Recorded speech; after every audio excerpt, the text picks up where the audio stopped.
الحمدللہ رب العالمین والعاقبۃ للمتقین والصلاۃ والسلام علی سید الانبیاء والمرسلین وعلی آلہ واصحابہ اجمعین۔ الصلاۃ والسلام علیک یا سید یا رسول اللہ وعلی آلک واصحابک یا حبیب اللہ۔ معزز سامعین و ناظرین، رمضان المبارک کی خصوصی نشریات کے ساتھ ہم آپ کی خدمت میں حاضر ہیں۔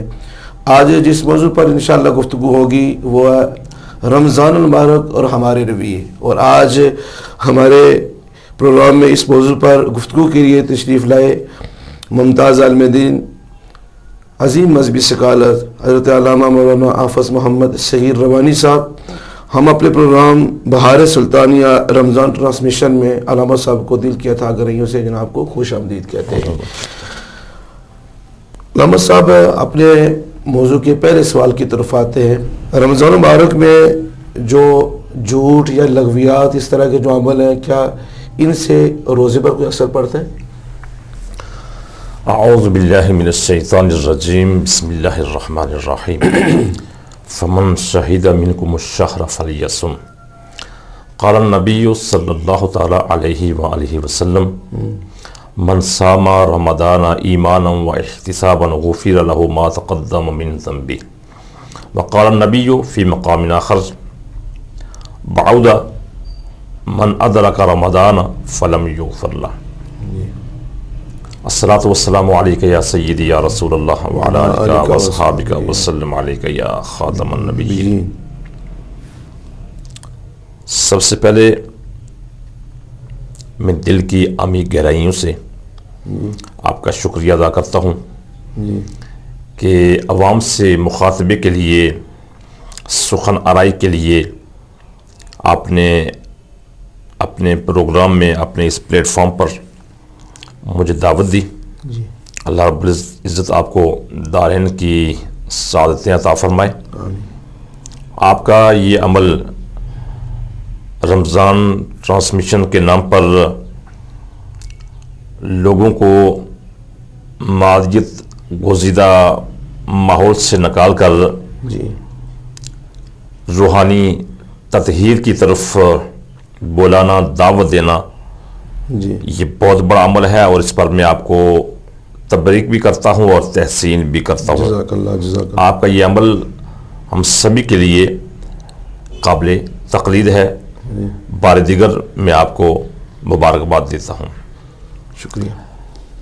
جناب اشتیاق سلطانی صاحب،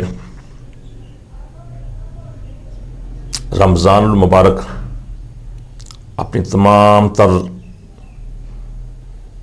جلوہ سامانیوں، جلوہ ریزیوں، کرمانیوں اور مہربانیوں کے ساتھ رواں دواں ہے۔ رحمت رحمان اور مغفرت منان کی برسا چھم چھم برس رہی ہے۔ تبریک اور تحسین ہو ان نفوس قدسیہ اور ارواح لطیفہ و سعیدہ کو جو اپنے دامن کو رمضان مبارک کے فیوز و برکات سے لبریز کر رہے ہیں، اپنے من کو مجلہ اور مصفہ کر رہے ہیں، اور کما حق ہو رمضان کریم کی کرم نوازیوں سے اور اس کے فیوزات سے اپنے آپ کو مستفید اور مستفیض کر رہے ہیں۔ اس میں کوئی شک نہیں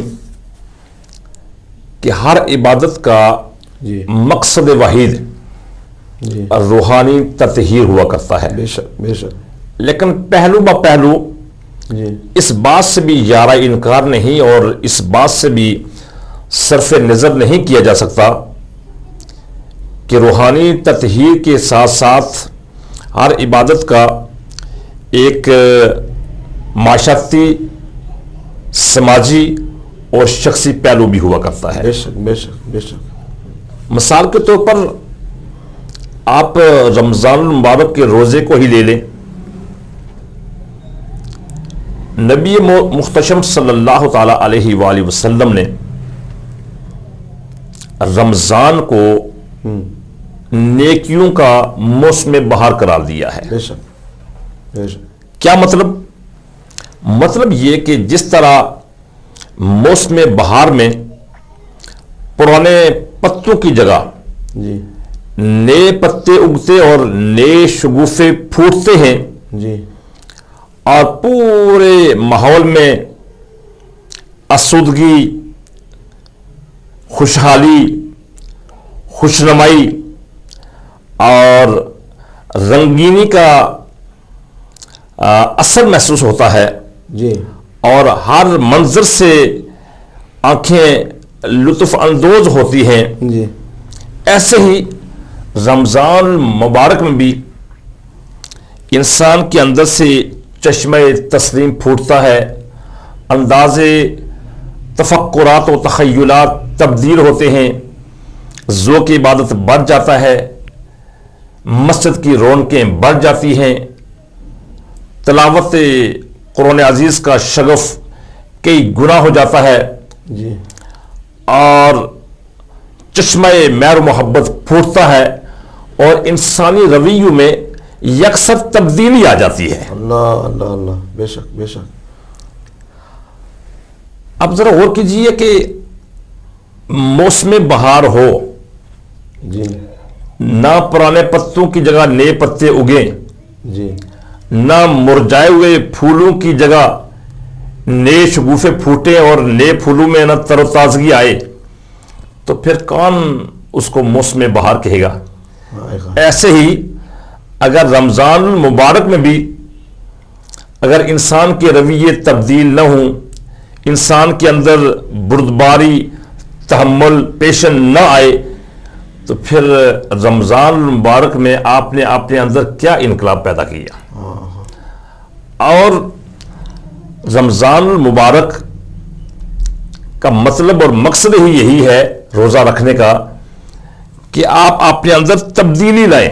جی اور اگر آپ یہ تبدیلی نہیں لا سکتے تو آپ ذرا ذہن میں نبی محترم صلی اللہ تعالیٰ علیہ وآلہ وسلم کا وہ فرمان ذہن میں لائیں کہ حضور نبی رحمت صلی اللہ تعالیٰ علیہ وآلہ وسلم کا فرمان ہے کہ بہت سارے روزہ دار ایسے ہیں کہ سوائے بھوک اور پیاس کے ان کو کوئی حاصل ہونے والا نہیں ہے. بے شک. اور حضور نبی رحمت صلی اللہ تعالیٰ علیہ وآلہ وسلم کا ایک اور فرمان ہے من لم یدع قول الزور والعمل به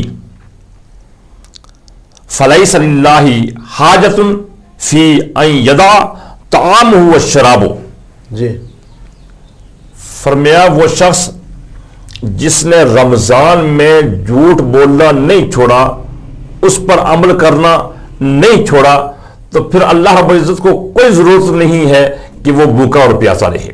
بے شک بے شک بے شک. یعنی آپ لغویات سے، منیحات سے، آپ ہزلیات سے، آپ ہزیان سے اگر باز نہیں آتے تو پھر بھوک اور پیاس برداشت کرنے کا فائدہ کوئی نہیں ہے. فائدہ نہیں. بے شک. روزہ صرف عقل و شرب اور وظیفہ زوجیت سے دستکش ہونے کا نام ہی نہیں، جی جی بلکہ روزہ نام ہے کہ اپنی یعنی ہر بری سوچ جو ہے وہ آپ اپنے ذہن سے نکال دیں، جی آپ برے تخیلات سے پرے ہو جائیں، جی آپ ہر اس چیز سے دور ہٹ جائیں جس سے اللہ اور اس کے محبوب مکرم صلی اللہ تعالی علیہ وآلہ وسلم نے منع فرمایا ہے. یہ اصل میں جو رمضان ہے نا یا روزہ ہے، یہ ریفریشر کورس ہے جو مکمل طور پر انسان کو اندر سے ریفائن کر دیتا ہے. بے شک. یہ کوئی روٹین ورک تھوڑا، یہ بس 11 مہینوں کے بعد ایک مہینہ آیا جی میں روزے سے ہوں، جی میں نے روزہ رکھا ہوا ہے، میں جناب سپیدہ سحر سے لے کر غروب آفتاب تک میں کوئی چیز کھاتا نہیں ہوں جی، میں کوئی چیز پیتا نہیں ہوں جی. نہیں، اصل روزہ تو یہ ہے کہ آپ کی زبان سے جھوٹ نہ نکلے، آپ کی زبان سے غیبت نہ نکلے، آپ کی زبان سے بیک بائٹنگ نہ ہو، آپ کی زبان سے کسی کی کردار کشی نہ ہو، آپ کسی کو ڈیسنٹرلائز نہ کریں، آپ کسی کو ابیوز نہ کریں، آپ کسی کو ڈیگریس نہ کریں، آپ کسی کو ڈیگریڈ نہ کریں، یہ ہے روزے کا اصل مقصد۔ جی، روزہ بھی رکھا جھوٹ بھی جاری ہے، روزہ بھی رکھا غیبت بھی ہو رہی ہے، روزہ بھی رکھا چغلی بھی ہو رہی ہے، روزہ بھی رکھا فحش کلام بھی ہو رہا ہے، تو پھر اس روزے کا فائدہ کیا ہے؟ حضور نبی رحمت صلی اللہ تعالی علیہ وآلہ وسلم نے ارشاد فرمایا کہ جو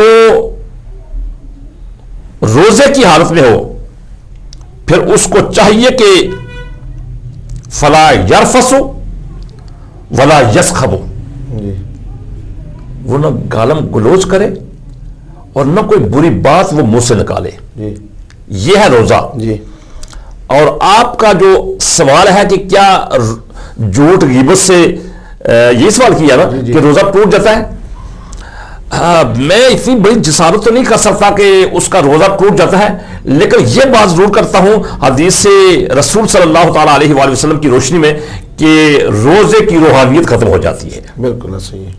جی، روزے کا جو نور ہے اور روزے کا جو سرور ہے وہ مفقود ہو جاتا ہے، جی، اور روزے کا جو مقصد وحید ہے وہ فوت ہو جاتا ہے۔ اور مجھے بتائیے جب کسی چیز کے اندر سے روح ہی نکل جائے تو خالی مجسمے کا کیا فائدہ ہے؟ بے شک کوئی فائدہ نہیں۔ تو جھوٹ غیبت اگر ساتھ ساتھ چل رہے ہیں، فحش کلامی، ہزلیات، ہذیان، یہ ساری چیزیں ساتھ چل رہی ہیں، تو یہ روزہ پھر صرف مجسمہ ہے، یہ روح سے خالی ہے۔ بے شک